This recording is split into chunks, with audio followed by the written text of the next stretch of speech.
जय श्री राम, बजरंगबली की जय। आज हम बात करने वाले हैं पशु परिचर भर्ती परीक्षा 2024, जिसके ऊपर जो ऑब्जेक्शन वाले क्वेश्चन हैं तो उनको लेकर मैं ये वीडियो लेकर आया हूँ। तो इसमें मेरे पास में काफ़ी सारे कमेंट आए थे कि सर जो ऑब्जेक्शन वाले क्वेश्चन हैं जिन पे हमने आपत्तियां लगाई हैं, ऐसे कितने क्वेश्चन हैं जिनके आंसर चेंज होंगे या जो डिलीट होंगे, तो उनके बारे में ज़रूर बताएं। तो मैं आपको पहले क्लियर कर दूं कि मैं उन क्वेश्चनों को लेकर आया हूं जो बिल्कुल डाउट वाले थे। आपत्तियां तो काफ़ी सारे क्वेश्चनों पर लगी है, लेकिन उन फालतू के क्वेश्चनों पर हम चर्चा नहीं करेंगे। जो वास्तव में विवादास्पद जो क्वेश्चन थे या जो डाउट वाले क्वेश्चन थे जिनके ऊपर सबसे ज़्यादा चर्चा हुई, उन क्वेश्चनों को लेकर आया हूँ। और प्रमाण के तौर पे मैं एनसीईआरटी बुकों का हवाला दूंगा, क्योंकि इसमें आप चाहे पहले की जितनी भी भर्तियाँ हुई है जिन पे आपत्तियाँ लगी है, तो उनके ऊपर आप जाके किसी से पूछ लेना कि जो हम आपत्तियां लगाते हैं तो प्राथमिकता एनसीईआरटी बुकों को दी जाती है, कक्षा 6 से लेकर 12 तक की। अगर उनमें कोई प्रमाण उपलब्ध नहीं है तो जाकर हम हिंदी ग्रंथ अकादमी की बुकों का भी सहारा ले सकते हैं। लेकिन अगर दोनों की बात आ जाए तो प्राथमिकता हमेशा से ही एनसीईआरटी बुकों को ही दी जाती है और दी जाती रहेगी। तो इसका मैंने एक और बताया था कि जो हाल ही में एक इंटरव्यू आया था, उसमें आरपीएससी के सदस्य थे कर्नल केसरी सिंह। उन्होंने स्पष्ट कहा था कि जो अभी हम जिस प्रकार से जो पेपर बना रहे हैं, जिस प्रकार से हम पेपर को डिजाइन कर रहे हैं, तो वो सारा का सारा केंद्र उसका एनसीईआरटी बुकों से होता है। जो पहले से जो क्वेश्चन या जो सिलेबस आधारित होता था, जो टॉपिक होते थे, उनसे हटकर जो क्वेश्चन पूछे जाते हैं वो शायद किसी बुक के अंदर या गाइड में उपलब्ध नहीं होते, वो एनसीईआरटी बुकों के अंदर ही मिल पाते हैं। तो इस आधार पे मैं कह सकता हूँ कि जो एनसीईआरटी बुकों के अंदर जिनका आंसर सही होगा वो क्वेश्चन सही है, अगर उसमें अगर डाउट है तो वो बिल्कुल डिलीटेड होगा। तो इस प्रकार से हम शुरू करते हैं। तो इसमें हम पहला लेते हैं। तो पहला है मेरे पास में फर्स्ट पारी का, कौन सी योजना बेरोजगारों को रोजगारोन्मुखी कौशल प्रशिक्षण प्रदान करके रोजगार अवसर प्रदान करती है। तो इसका आंसर जो दिया गया है बोर्ड के द्वारा वो दिया गया है रोजगार आधारित जन कौशल विकास कार्यक्रम। तो इस पे काफ़ी सारे ने आपत्तियां लगाई है, कोचिंग वालों ने भी इसके अलग अलग बताए कि ये डाउट वाला क्वेश्चन है। इसको मैं क्लियर कर दूं, मैंने खुद एनसीईआरटी बुकों में इसको देखा है और मैंने सारी योजनाओं के देखे। मैंने बताया था 8वीं क्लास के अंदर योजनाओं से संबंधित काफ़ी सारे मतलब दी गई है, तो उसके अंदर मैंने देखा था उसमें काफ़ी सारी है योजनाएं तो जो रोजगार से ही जुड़ी हुई है, बेरोजगारों को रोजगार उपलब्ध कराती है। लेकिन यहाँ पे एक जो शब्द है उसने इस क्वेश्चन का आंसर ये निर्धारित किया है जो जिसके अंदर आता है जन कौशल विकास कार्यक्रम।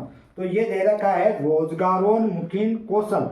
ये रोजगारोन्मुखी का मतलब हो गया जो बेरोजगारों को प्रशिक्षण रोजगार उपलब्ध कराए, वो कहलाती है। और इसमें केवल एक योजना आती है जिसका नाम है रोजगार आधारित जन कौशल विकास कार्यक्रम। कौशल का मतलब हो गया उनके अंदर रोजगार प्राप्त करने के कौशलों को विकसित करना, और इसी को लेकर ये योजना चलाई गई थी। इस प्रकार से इसका आंसर यही रहेगा, इसमें किसी भी प्रकार का चेंज नहीं होने वाला है। जब फाइनल आंसर की आएगी तब आप देख लेना। अभी आपको बुरा लगे तो उसका तो मैं कुछ नहीं कर सकता, लेकिन मेरे हिसाब से जो एनसीईआरटी बुकों के हिसाब से जो जिसमें दे रखा है उसके आधार पे इसका आंसर यही रहेगा।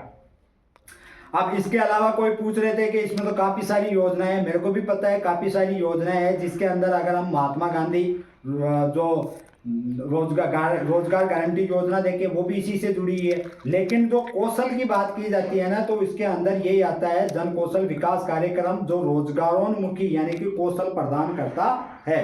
अच्छा, ये पहला क्वेश्चन बिल्कुल क्लियर हो गया है। अब बात करते हैं हम दूसरे क्वेश्चन पर जो सबसे ज़्यादा विवादित रहा है और बड़ी बड़ी कोचिंगों ने इसके आंसर अलग अलग बताए थे। तो वो था क्वेश्चन अपने पास में फर्स्ट पारी का दूसरा क्वेश्चन जो था कि तालाब का छोटा रूप। इसमें ये क्वेश्चन था अपने पास में तालाब का छोटा रूप। तो ये इसका आंसर जो आया है वो मैंने पहले भी एक बार किया था कि इसका आंसर यही आने वाला है। तो मैंने कहा था इसका आंसर आएगा नाडी, और नाडी है।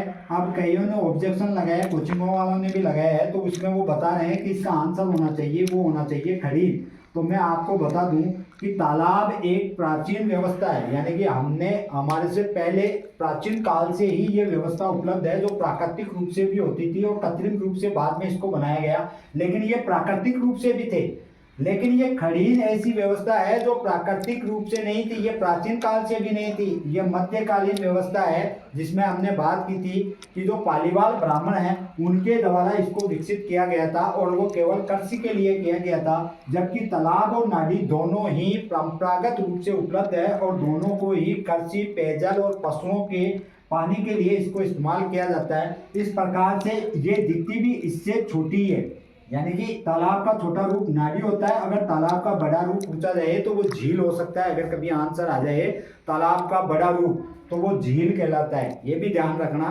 तो इसका आंसर यही रहेगा, इसमें किसी भी प्रकार से चेंज नहीं होगा, चाहे आपत्तियां कितनी लगे हो उसको कोई फर्क नहीं पड़ता। अच्छा, अगला आता है, वो भी फर्स्ट पारी का है कि वह काव्य कृति जो किसी राजवंश या व्यक्ति की महान उपलब्धियों का वर्णन करती है कहलाती है। तो इसके अंदर मैंने बताया था कि मेरे पास में ऐसे ही क्वेश्चन आया था, उसमें मैंने एनसीईआरटी बुक में देख के सीधा बताया था कि रासो, और मेरे पास में उसके ऑप्शन वगैरह कुछ भी नहीं आए थे, केवल क्वेश्चन पूछा था, वो भी कमेंट के माध्यम से। मेरे पास में पेपर उपलब्ध नहीं था, लेकिन अब मेरे पास में इसका पेपर भी उपलब्ध है, ये क्वेश्चन भी है और इसके ऑप्शन भी उपलब्ध है। तो इसके अंदर रासो आना चाहिए था और इस पे भी काफ़ी सारे मतलब आपत्तियां लगी है, लेकिन इसका आंसर ऊपर की रहेगा। और उसका मैं प्रमाण बता दूं तो ये 10th क्लास की बुक है, इसके पेज नंबर अगर आप 102 पर जाओगे तो वहाँ पे ये ऊपर रासो दे रखा है, जिसमें किसी राजा व्यक्ति की कीर्ति, युद्ध, इसके ऊपर कहना है कि ये कीर्ति, विजय, युद्ध, वीरता शब्द आ गया तो इसका मतलब रासो आएगा। इसमें ये शब्द नहीं है, लेकिन इसमें ये हाथ दे तो नहीं रखा, उपलब्धियां तो दे रखा है लेकिन ये हाथ दे नहीं रखा। लेकिन अगर हम यहाँ पे देखें तो रूपक गोगा देवजी रो, तो ये यहाँ पे ये क्वेश्चन है ना, अब ये डिलीट होने से बचेगा, क्योंकि अगर हम इस ग्रंथ को हम पढ़ते हैं तो उसमें गोगा देव जी द्वारा किए गए युद्ध, वीरता और उनकी उपलब्धियों का वर्णन भरा पड़ा है इस ग्रंथ में। आप भी जानते हैं कि गोगा देव जी जो राजस्थान के हैं वो लोक देवताओं में गिने जाते हैं, जहाँ शीर्षमेढ़ी में उनका सिर गिर गया था, उनका धड़ लड़ते लड़ते कहाँ तक पहुँच गया था, गोगामेढ़ी हनुमानगढ़ तक। तो इतनी वीरताओं की अगर बात की जाए तो वो भी रूपक में पाई जाती है, यानी कि ग्रंथों के अंदर जो पाई जाती है। तो इस प्रकार से इसका आंसर भी रूपक ही रहेगा, इसमें किसी भी प्रकार का चेंज नहीं होगा। तो इसका आंसर क्या रहेगा, रूपक रहेगा, और इसमें किसी भी प्रकार का चेंज नहीं होगा। अभी आपको बुरा लगे तो वो उसका तो मैं कुछ नहीं कर सकता, लेकिन ये पक्का है कि आपके दिमाग में ये ज़रूर हो जाएगा कि जब आंसर की आएगी तब आपको इतना विश्वास हो जाएगा कि हाँ यार इसका आंसर यही हो सकता था और ये सही है। आप फालतू के कोर्ट कचहरी के चक्कर में नहीं पड़ें तो बेस्ट रहेगा, क्योंकि ये आंसर चेंज वहीं पे हो जाता है जहाँ पे क्या दे रखा है, रूपक गोगा देवजी रो। अब गोगा देवजी का इतिहास खुद पढ़ लेना, खुद आइडिया लगा लेना कि ये क्वेश्चन कहाँ से गलत है, यानी कि ये पूर्ण रूपेण सही है। अब आता है अगला कि भारत के परमाणु ऊर्जा संयंत्र में से राजस्थान में स्थित संयंत्र जो इसके अंदर जो परमाणु यूज किया जाता है वो कौन सा है, तो इसमें दे रखा है CANDU। तो ये वर्तमान की 8th क्लास की बुक में तो नहीं है, लेकिन इससे पहले अगर हम बात करें 2014-15 के अंदर चलती थी, उसके अंदर बिल्कुल ये दे रखा है और इसका आंसर भी यही आएगा। अब आगे मेरे को ज़्यादा साइंस का मालूम नहीं है, लेकिन जो अगर है किताबों की बात करें तो इसका आंसर यही रहेगा, इसमें चेंज नहीं होगा। तो इस प्रकार से ये फर्स्ट पारी के क्वेश्चन थे मेरे पास में। एक दो क्वेश्चन और हैं जो डाउट वाले हैं, वो उनको बाद में चर्चा करूंगा, जो बिल्कुल वास्तव में डाउट वाले हैं उनकी और चर्चा करूंगा। अब मैं चलता हूँ सेकंड पारी की ओर। तो सेकंड पारी का मेरे पास में पहला क्वेश्चन है, तो वो क्वेश्चन है कि निम्नलिखित में से राजस्थान के प्रथम गवर्नर कौन थे। तो यहाँ पे पूछ लिया सीधा प्रथम गवर्नर, तो इसमें अंग्रेजी में भी क्या दे रखा है, गवर्नर, हिंदी में भी क्या दे रखा है, गवर्नर। अब यहाँ पे इसका आंसर आया है, वो आंसर आया है राज प्रमुख सवाई मान सिंह। तो इसका आंसर आया राज प्रमुख सवाई मान सिंह, जबकि आपत्तियां कोचिंग वालों ने इस आधार पे लगाई है कि जो राजस्थान के प्रथम राज्यपाल हैं वो हैं गुरुमुख निहाल सिंह। तो बिल्कुल सही बात है कि अगर राजस्थान के राज्यपाल शब्द अगर जहाँ दिया जाता तो वास्तव में ये क्वेश्चन इसका बिल्कुल डिलीट होता, लेकिन ये क्वेश्चन डिलीट अब नहीं होगा, क्योंकि यहाँ पे गवर्नर दिया गया है जो हिंदी और इंग्लिश में दोनों जगह सेम दिया गया है। तो यही मैं बता रहा था, और अब मेरे को लग रहा है कि जो कर्नल केसी सिंह ने जो कहा था वही चीज़ें अब कर्मचारी चयन बोर्ड और RPC अपना रही है। जिसने भी ये 8वीं क्लास की बुक पढ़ी होगी तो मैं बता दूं, 8वीं क्लास की बुक के अंदर पेज नंबर अगर हम 13 पे जाएंगे तो ये पेज नंबर 13 आ गया मेरे पास में। तो इसके ऊपर हम देखेंगे तो यहाँ पे दे रखा है, क्या दे रखा है,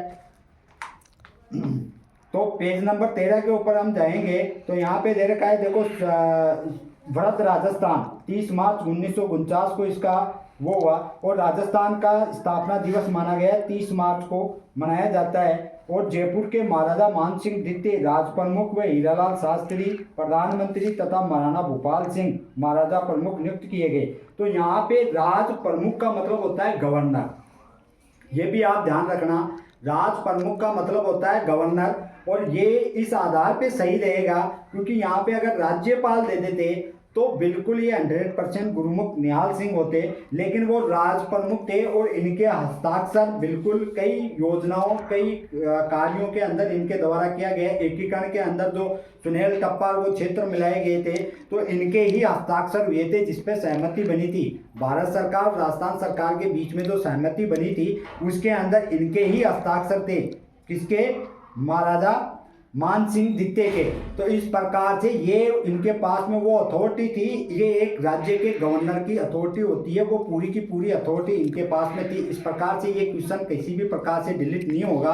आपको अगर दे रखा है, जब आंसर की आएगी आप इस पर आपत्ति बिल्कुल लगा सकते हो, कोर्ट में भी जा सकते हो, लेकिन कोर्ट भी इसी को मानेगा कि जब गवर्नर दे रखा है तो गवर्नर का मतलब होता है राज्य का प्रमुख। ये किसी को समझ में नहीं आ रहा अभी, लेकिन जब आएगी इसके पूरी इस पर चर्चा होगी तब उनको समझ में आएगा। लेकिन मैंने अपने हिसाब से इस किताब के आधार पे मैंने बता दिया है। और इसमें अगर यहाँ पे दो नहीं होते महाराजा प्रमुख, ये महाराजा प्रमुख का पद अब अलग बना दिया और राज प्रमुख का पद यहाँ पे ही अलग दिया गया है, पहले ये महाराजा प्रमुख ही होते थे, ये भी ध्यान रखना।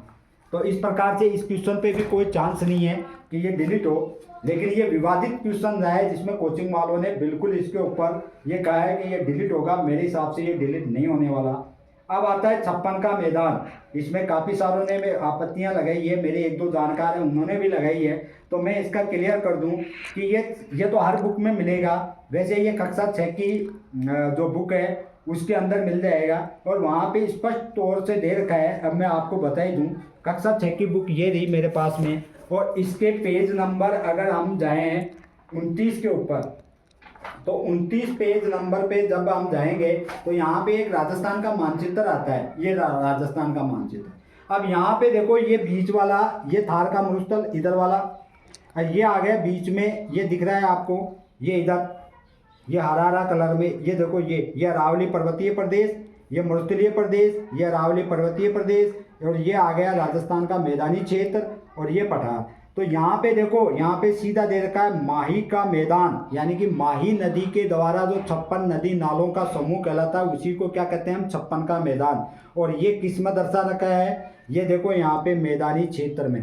तो क्वेश्चन यहाँ से उठाया है, ये क्वेश्चन कहाँ से उठाया है, यहाँ से, और इसका आंसर क्या आना चाहिए था, मैदान। यानी कि आपने अगर इसको ढंग से मानचित्र को देखा होगा, एक बार भी जिसने देख लिया होगा तो वो बिल्कुल इसका आंसर मैदान ही करके है। और ये किसी भी प्रकार से आप चाहे जितनी आपत्तियां लगा लो, चाहे जितने वो ले लो, ये डिलीट नहीं होगा, इसका आंसर यही रहेगा। हाँ, अगर इसमें ये मैदान नहीं होता तो ये बिल्कुल इसके अंदर आ सकता था, जहाँ पे ये मैदान शब्द नहीं होता तो ये बिल्कुल इसका आंसर बनता है, क्योंकि ये पूर्वी भाग में आता है जो पठार और मैदान के बीच में पाया जाता है। तो इस प्रकार से इसका आंसर ये हो सकता था, लेकिन जहाँ पे मैदान दे दिया तो फर्स्ट आंसर इसका यही माना जाएगा जो मैंने आपको बता दिया है, ये भी डिलीट नहीं होगा। अब चलते हैं अगले क्वेश्चन पर, और मैं वो भी बताऊंगा जो वास्तव में डाउट वाले जो डिलीट होंगे वो मैं बाद में बताऊंगा कि ये क्वेश्चन वास्तव में देख लेना, आप आंसर चेंज होंगे, ये मैं आपको बाद में बता दूंगा। पहले मैं उनकी चर्चा कर रहा हूँ जो वास्तव में ही विवादित क्वेश्चन हैं। अब आता है 2011 की जनगणना के अनुसार राजस्थान का लिंगानुपात। तो मैं बता दूं, ये लिंगानुपात वाला जो क्वेश्चन है ये है 3rd पारी का।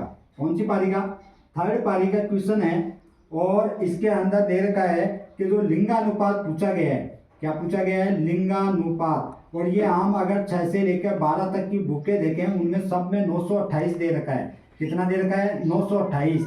लेकिन मैंने इसमें पहले जो शुरुआत में एक मैंने पहले वीडियो बनाया था और उसमें मैंने कहा था कि ये क्वेश्चन चला के बनाया गया है, और चला के इसलिए बनाया गया है कि इसके अंदर आंसर तो सबको पता है कि 928 है, और पेपर बनाने वाले को भी पता था कि इसके 928 ही रहेंगे, लेकिन इस ऑप्शन को उसमें से हटा ही दिया और ये 926 लिए है। जो जनगणना 2011 की जनगणना हुई थी उसके प्राथमिक आंकड़ों का प्राथमिक आंकड़े आए थे। आप चाहे देख लेना किताबों के अंदर, शुरुआत में किताबें छपी थी 2011 के बाद में, उनमें 926 ही आया था। धीरे धीरे वो उनके अंदर आंकड़ों का संशोधन किया गया, अब जाके वो क्या आने लग गया 928। अगर आप पुरानी बुक उठा के देखोगे उसमें 926 मिलेगा, और उसी में से क्वेश्चन बनाया है और 928 को ऑप्शन से हटा दिया। इस प्रकार से इस क्वेश्चन का आंसर 926 रहेगा। चाहे जो कोचिंग वाला कितनी आपत्तियां लगा ले, कोर्ट में चले जाए, लेकिन इसका आंसर चेंज नहीं होगा। ये आंसर 926 ही रहने वाला है। अगर आप चाहें ये डिलीट हो जाए, बिल्कुल नहीं होगा मेरे हिसाब से। बाकी कर्मचारी चयन बोर्ड जाने, और ये चला के इसमें 928 हटाया गया है, ये भी आप ध्यान रखना। तो अब वो सही बात वही है कि जो इंटरव्यू वायरल हो रहा था उसको आप देखें, उसमें जो कर्नल केसी सिंह है वो यही कह रहे थे कि अब वो जमाने गए कि आप किसी भी नोट्स या बुक को पढ़कर जाकर वहाँ पे कुछ पेपर देने जाओ और 80% क्वेश्चन मिल जाए, वो जमाने गए। अब जो डीपली पढ़ेगा, जो समझेगा चीज़ों को, वही उनके करेक्ट आंसर तक पहुँच पाएगा, बाकी नहीं पहुँच पाएंगे। ये बात सही है। तो ये थर्ड पारी का यानी कि 2 दिसंबर की फर्स्ट पारी का पहला क्वेश्चन मैंने दे दिया, और वो भी मैं बताऊंगा भाई डिलीट कौन से होंगे, वो मैं बाद में बताऊंगा। पहले मैं उनकी बात कर रहा हूं ताकि आप आगे तैयारी करो तो आपको पता हो कि क्या चीज़ हमें पढ़नी चाहिए, और इसके बाद में इस पर वीडियो भी बनेंगे और बनने भी चाहिए ताकि जागरूकता ज़्यादा से ज़्यादा फैले। हमारा तो यही लक्ष्य है, बाकी आपकी मर्जी, आप जो भी कहें वो कह सकते हो। अब आता है संतों का जीवन वृत्तांत, जो किसी राजस्थानी भाषा काव्य में लिखा जाता है उसे क्या कहा जाता है? तो इसका तो सीधा सा आंसर है पर्ची।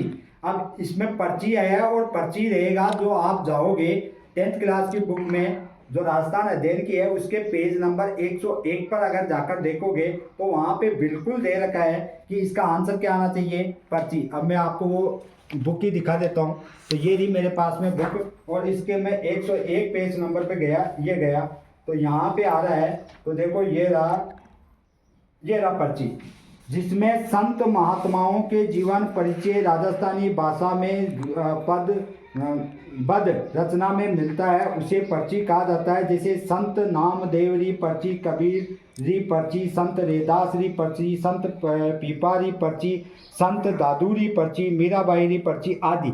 तो यानी कि जो संत हैं उनकी जो उनके द्वारा दिए गए उपदेश हैं उनको जो संग्रहित किया जाता है और गद्य और पद रूप में, उसको हम क्या कहते हैं, पर्ची। तो इसका आंसर यही होने वाला है। इस पे अगर आपने लगाई है तो वो स्वीकार नहीं होगी, इसका आंसर यही रहेगा। अगला क्वेश्चन है कि 2011 की जनगणना के अनुसार आकार की दृष्टि से पूछा है। तो इसके अंदर वास्तव में ये डाउट वाला क्वेश्चन है और ये डिलीट होना चाहिए। अब बाकी कर्मचारी चयन बोर्ड पे है यह क्या होता है, लेकिन इसमें वास्तव में ये डाउट वाला है। एक आता है कोटा राज्य प्रजामंडल की स्थापना, तो इसमें आंसर 1945 दे रखा है जो बिल्कुल गलत है। इसका आंसर आना चाहिए था, क्या आना चाहिए था, 39। ये इसका आंसर आना चाहिए था, लेकिन ये ऑप्शन में नहीं है और ये 45 आ गया। इसमें थोड़ा सा पेपर बनाने में त्रुटि हुई है। ये चला के क्वेश्चन तो बनाया गया था, लेकिन इसकी लैंग्वेज में त्रुटि हुई है, जो हिंदी और इंग्लिश दोनों में सेम है। अगर यहाँ पे पुनर्गठन शब्द दे दिया जाता तो ये बिल्कुल सही हो जाता, क्योंकि इसके अंदर हमने बात की थी कि पंडित नीनाराम शर्मा ने जो असहयोग आंदोलन चला था तो उसके चक्कर में इसको छोड़ दिया था। इसको छोड़कर और जो भारत छोड़ो आंदोलन के अंदर वो शामिल हो गए थे 1942 में। उसके बाद में विद्यार्थी और जो अन्य लोग थे जो इस प्रजामंडल से जुड़े हुए थे, उन लोगों ने दोबारा से आंदोलन किया और फिर उसके बाद में इसका पुनर्गठन 1945 के अंदर हुआ। लेकिन ये डिलीट होगा, क्यों होगा, क्योंकि यहाँ पे पुनर्गठन शब्द का उपयोग नहीं किया गया है। तो इस प्रकार से ये डिलीट होगा और ये आपको हर बुक के अंदर मिल जाएगा। जो मैंने 10th क्लास की काफ़ी बार इसके बारे में चर्चा कर ली है और ये डिलीट होने वाला है। और जो मैंने 2 पारियों की बात की उन क्वेश्चनों पर भी बात करूँगा जो डिलीट होने वाले हैं। लेकिन अब हम चलते हैं अगली पारी पे, जो है कौन सी पारी, फोर्थ पारी। तो फोर्थ पारी के अंदर कौन कौन से ऐसे क्वेश्चन थे जो डिलीट होने की कगार पे है या जिनका आंसर चेंज नहीं होगा। तो यहाँ पे देखो पहला दे रखा है पहले दिन का टीका, पहले दिन वाला टीका जो पशुपालन से था ये, तो ये पहले दिन का टीका ये था। तो इस क्वेश्चन के अंदर आंसर आया है, वो आया है क्या है, रानीखेत, वो सॉरी इसका रानीखेत आना चाहिए था, लेकिन इसका आंसर दूसरा है। तो ये आपको 11th क्लास की एजी की बुक के अंदर दे रखा है, जो 202 पेज नंबर पे अगर हम जाएंगे तो वहाँ पे ऊपर ही ऊपर सारणी के अंदर सीधा ऐसे ही लिखा हुआ है जैसे ये क्वेश्चन है, पहले दिन का टीका, आगे लिखा हुआ है रानीखेत, बिल्कुल ऐसा का ऐसा ही। और क्वेश्चन भी यहीं से उठा है, लेकिन इसका आंसर किस प्रकार से इसमें ये दे दिया ये मेरे को भी समझ में नहीं आ रहा। लेकिन यहाँ पे आंसर क्या दे रखा है, रानीखेत। तो ये या तो डिलीट होगा या इसका आंसर क्या आएगा, रानीखेत। ये आप ध्यान रख लेना, क्योंकि एनसीईआरटी बुकों को प्राथमिकता हमेशा से दी जाती है। तो इसका आंसर एनसीईआरटी बुक के अंदर क्या दे रखा है, रानीखेत। और आप एजी की बुक में मैंने पहले प्रमाण उपलब्ध करवा दिया था, तो ये बिल्कुल डिलीट होने के कगार पे रहेगा। दूसरा है कि राजस्थान का सबसे बड़ा पशु मेला कौन सा है। तो इसमें काफ़ी सारों ने प्रबंधन नागौर वाला भी बता रहे हैं, वीर तेजाजी पशु मेला। लेकिन मैं आपको बता दूं कि अगर हम 10th क्लास की बुक लें, हाँ हालांकि उसमें मैंने बताया था कि 6ठी क्लास की बुक में उसमें प्रबंधन नागौर भी बता रखा है, लेकिन अगर उसके आधार पे देखें कि यहाँ पे अगर ये ऊंट मेला नहीं देते, ऊंट मेला पुष्कर नहीं देते, तो ये 100% वही होता। लेकिन यहाँ पे चला के ये देखो ऊंट मेला पुष्कर दिया गया है, तो आय की दृष्टि से अगर उसके हिसाब से देखें तो प्रबंधन नागौर आता है। लेकिन वो पशु मेलों के अंदर अगर पशुओं के केवल पशु मेलों में सर्वाधिक आय तब वो वहाँ पे जाता है। लेकिन मेले ऑल ओवर मेले की दृष्टि से अगर आय की बात की जाए तो भी ये पुष्कर ही आता है। ये आप चाहे कहीं देख लेना, आप भ्रमित ना हो, आप इसको सर्च करोगे तो आपको खुद को पता लग जाएगा कि पुष्कर जो मेला है वो देश विदेश से काफ़ी सारे लोग यहाँ पे आते हैं। तो यहाँ पे अगर विदेशी मुद्रा की भी बात की जाए तो वो भी सबसे ज़्यादा पुष्कर मेले के अंदर ही आती है, जिसमें काफ़ी ज़्यादा आय होती है राजस्थान सरकार को। तो इस प्रकार से इसका आंसर यही रहेगा, इसमें किसी भी प्रकार का चेंज होने की संभावना नहीं है। अब आता है अगला कि दूध में लैक्टोज की सबसे कम मात्रा प्रतिशत होती है। तो इसमें आंसर बकरी दिया गया है। जो 11वीं क्लास की बुक के अंदर अगर हम देखें तो वहाँ पे दे रखा है ऊँटनी, ये सब दे रखा है, मैंने खुद ने देखा था और वो मेरे पास में किताब भी पढ़ी है, तो ये दे रखा है। लेकिन यहाँ पे थोड़ा सा गड़बड़ ये हो गया कि दूसरे नंबर पे बकरी आता है। अगर दूसरे पर देखें तो बकरी आता है, पहले पे आता है ऊँटनी या ऊँट कह सकते हैं, कई बुकों में ऊँट भी दे रखा होगा, लेकिन एनसीईआरटी बुक के अंदर यहाँ पे ऊँटनी शब्द दे रखा है। तो ये ऊँटनी शब्द ही इस क्वेश्चन को डिलीट होने से बचाएगी, क्योंकि उसके अंदर जो क्वेश्चन दे रखा है उसमें ऊँट शब्द दे रखा है। क्या दे रखा है, ऊँट शब्द दे रखा है। जबकि इसका अगर एनसीईआरटी बुक में देखें तो वहाँ पे क्या आता है, ऊँटनी आता है। ऊँटनी यहाँ पे ऑप्शन नहीं है, तो उन ऑप्शनों के आधार पे फिर दूसरे नंबर पे बकरी आता है, तो बकरी इसका सही रहेगा। और ये भी डिलीट नहीं होगा, क्योंकि हम जो पढ़ते हैं ना वो चीज़ें अब बदल रही है, ये आपको स्वीकार करना पड़ेगा। आज नहीं, आंसर की आने के बाद में, और उसके बाद में भी अगर नहीं तो कोर्ट से जो आंसर की रिवाइज होगी उसके बाद में, लेकिन आपको स्वीकार करना पड़ेगा। सत्य को जितना जल्दी स्वीकार करें तो अच्छा है। हालांकि ये गलत मेरा भी है, लेकिन फिर भी मैं इसको स्वीकार कर रहा हूँ कि पढ़ने में कहीं ना कहीं त्रुटि जरूर हुई है कि यहाँ पे ऊँटनी शब्द होता तो वास्तव में ये होता, लेकिन हम अपना माइंड सेट इस प्रकार से बना रखे हैं कि वो चीज़ें हम पढ़ते हैं ऊँट ऊँटनी, उस पर अपना ध्यान ही नहीं जाता। ये बात सही है। अगला क्वेश्चन, मनुष्य में दांतों के प्रकार। अगला क्वेश्चन है मनुष्य में दांतों के प्रकार, मनुष्य में दांतों के प्रकार। तो ये क्वेश्चन है, ये वास्तव में डिलीट होगा। तो इसका मैंने कारण बताया था। तो ये 7th क्लास की बुक है। 7th क्लास की बुक के अंदर अगर हम जाएंगे पेज नंबर 17 पे, तो वहाँ पे बिल्कुल दे रखा है कि मनुष्य में दांतों के 4 प्रकार होते हैं। कितने प्रकार होते हैं, 4 प्रकार होते हैं। लेकिन वहाँ पे ऑप्शन में 2 दे रखे थे और 2 आंसर आया है, तो वो आंसर बिल्कुल चला के उसको बनाया गया है। लेकिन उसके अंदर जो नीचे का अगर कॉलम में देखें तो वहाँ पे दे रखा है दांतों के सेट। और उसमें 2 प्रकार दे रखे हैं, जिसके अंदर बता रखा है कि जो एक तो शेषवा काल में निकलते हैं और एक बाल्यकाल में निकलते हैं। और दांतों के 2 सेट होते हैं। सेट का मतलब होता है उनका समूह, समूह कह सकते हैं हम उसको, प्रकार नहीं कह सकते। यानी कि दांतों का सेट का हिंदी में अगर रूपांतरण करें तो समूह होता है। और उस क्वेश्चन में अगर हम इंग्लिश में भी पढ़ते हैं तो वहाँ पे भी प्रकार ही दे रखा है, सेट शब्द का यूज नहीं किया गया है। इसलिए इसका 100% आंसर जब आंसर की रिवाइज होगी ये आएगा 4 प्रकार। ये आप निश्चिंत रहें। अब ये चाहे गलत मेरा हो आपका हो, उससे कोई फर्क नहीं पड़ता, आंसर ये आएगा। तो ये बात हो गई अपने पास में फोर्थ पारी की।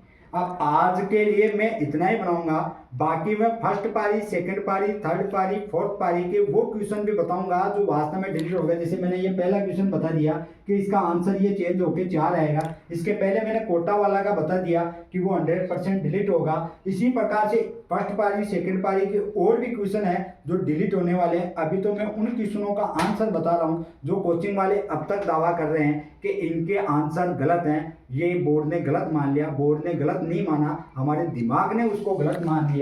कि जैसे मैंने ये कहा ऊँटनी शब्द अगर अपने को पता होता तो ये सही हो जाता, लेकिन ऊँट दे रखा है वहाँ पे क्वेश्चन में, जबकि माध्यमिक शिक्षा बोर्ड की बुक के अंदर क्या दे रखा है, ऊँटनी। अब पढ़ते समय हमने त्रुटि की, उसका नतीजा ये भुगतना पड़ रहा है। और भी हम चर्चा करेंगे।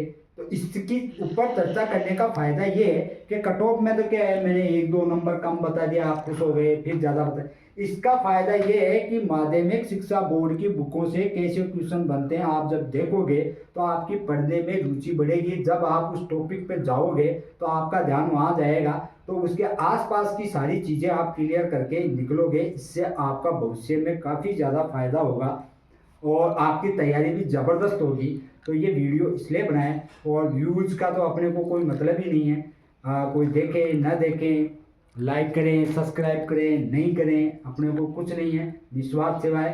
हनुमान जी महाराज की कृपा से हम ऐसे ही करते रहेंगे। इसी के साथ नमः सिद्धम, जय श्री राम, बजरंग बली की जय। कल फिर मिलेंगे इसी